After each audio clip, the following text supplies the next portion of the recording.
I'm Jared from REHAU Civil. I look after the business development for South East Queensland. I'm Greg from REHAU. I'm the South Queensland Civil Product Manager for Awashaft.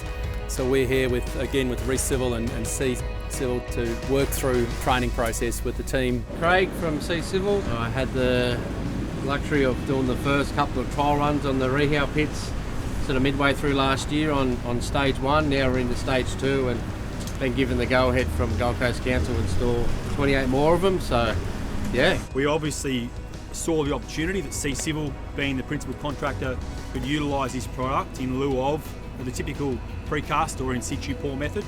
And that's where we came up with the innovation to introduce this into the network on a larger scale. As you said, 60 pallets arrived last week, about 3 semi-trailers worth, so it was fantastic to watch that roll in on the site. And we've just obviously gone through a bit more of an introductory about what the product is to some of the subcontractors. So what we've went through is a process, and it's something that we at REHAU pride ourselves on, is training all of the contractors so that everybody's got a really clear understanding of how the product goes in the ground. The ultimate goal is to get these into ground so that we have that minimum 100-year lifespan, and to get to that point we need to put them in the ground properly. Starting this morning, we had 6 or 8 subcontractors here, gone through the process of the installation, and next week we'll be down in the trench with them, making sure that the first couple go on the ground correctly. We've obviously introduced this product, and what's really captured the idea is a bit more of an efficiency thing. Oh, definitely an efficiency thing, mate. Like, you can build one of these 5-6 metres in one day, where if you're pouring in situ, you're limited to your 2.5, 3 metre lifts in one day, and then you've got to form it up, strip it all down, backfill it all. It's just, yeah. Yeah, well, the comparison with the REHAU pits versus concrete, one thing, you can build these in the back corner where you can't get a concrete truck to.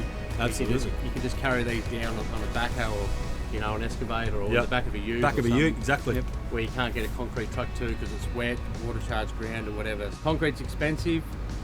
Trying to get concrete right now, the industry's flat out, so I think we're 3 weeks. We've got to book concrete in for 3 weeks. Yep. Well, these guys, I'll ring them up tomorrow and it'll be here the next day. So.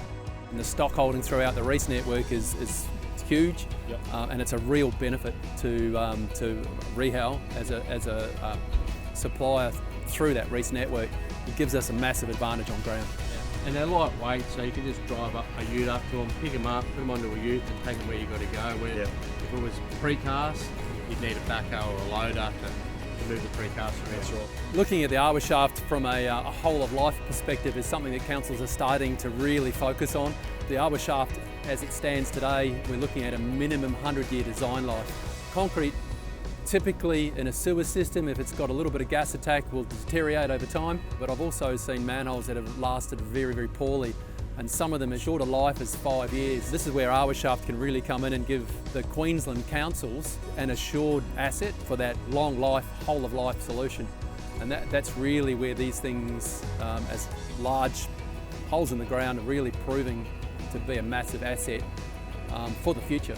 We've got a very large group of councils utilising Awashaft at the moment, right up and down the eastern seaboard, and the more and more that these council engineers understand what Awashaft can do for their asset, we're gaining a bigger and bigger part of that market and supply.